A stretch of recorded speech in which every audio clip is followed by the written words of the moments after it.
AI কিছুমান challenge যেটো আনিব পাৰে যেটো হল আমাৰ যেটো নলেজ সিস্টেম আছে পৰম্পৰাগত নলেজ সেইখিনি AI এ পঢ়ি শুনি শিকি সেইখিনিৰ পৰা AI এ এডভান্টেজ ল'ব পাৰে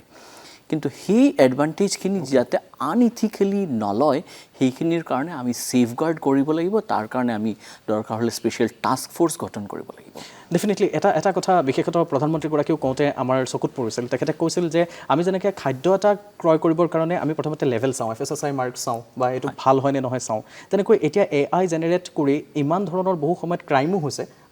ভাৰতত এনেকুৱা ক্ৰাইম সিন আমি দেখিবলৈ পাইছোঁ যে AI জেনেৰেটেড পাছত তেওঁলোকে চৰি ক'ব লগা হৈছে বা বহু সময়ত সাইবাৰ সিকিউৰিটি সকলেও কৈছে যে এক্সপাৰ্ট সকলে কৈছে এইটো AI জেনেৰেটেড আছিল হেনে ধৰণৰ বিষয়বোৰ যাতে নহয় যিসমূহ AI জেনেৰেট হৈ আছে সেইসমূহ যাতে AI জেনেৰেট বুলি তেওঁলোকৰো এটা যাতে হলমাৰ্ক থাকে তেওঁলোকৰো যাতে এটা মাৰ্কিং থাকে যে ইট ইজ AI জেনেৰেটেড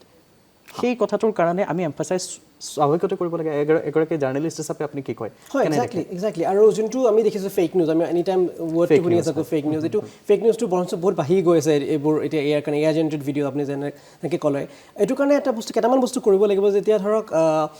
এটা AI গভৰ্নেন্স সিস্টেম এটা ডেফিনেটলি ডেভেলপ কৰিব লাগিব আৰু সেইটো গ্লোবাল গভৰ্নেন্স হ'ব অকল আপোনাৰ হয়তো হয় ডোমেষ্টিকেলি এনেকুৱা গভৰ্নেন্স থাকিব লাগিব লগতে গ্লোবাল গভৰ্নেন্স হ'ব লাগিব কাৰণ কি AI ইটছ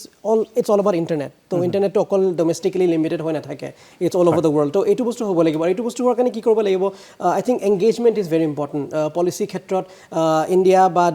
যিসকল ডাঙৰ বেলেগ দেশ আছে যোনে AI ক্ষেত্ৰত আগবাঢ়ি গৈছে পলিচি ক্ষেত্ৰত এংগেজমেণ্ট কৰিব লাগিব এংগেজমেণ্ট হৈ পেলাই কেনে ধৰণৰ গভৰ্নেন্স মডেল ডেভেলপ কৰিব পাৰি আৰু এইটো বস্তু এইটো চাব লাগিব যে মানে কোনো এটা কাণ্ট্ৰি যাতে বেলেগ এটা কাণ্ট্ৰিক এটা ডিসএডভান্টেজত থোৱা নাই মানে যেহেতু চাইনা আমি গম পাওঁ ধৰক তেওঁলোকৰ নিজৰ এটা পলিচি থাকিব পাৰে আৰু বা ইউএছৰ ধৰক নিজৰ পলিচি থাকিব পাৰে এইবোৰ ক্ষেত্ৰত আমি চাব লাগিব যে ইণ্ডিয়া যাতে পিছ পৰি নাথাকে যে এক্টিভলি পাৰ্ট লয় যদি ইণ্ডিয়া এক্টিভলি পাৰ্ট নলয় প্ৰব্লেমটো হ'ব যে we will miss the train তো we have to get on the train and we have to just go at the front এইটো ডেফিনেটলি এটা পলিচি ল'ব লাগিব বা এটা পুছ কৰিব লাগিব ডেফিনেটলি স্বাভাৱিকতে আৰু সেইটো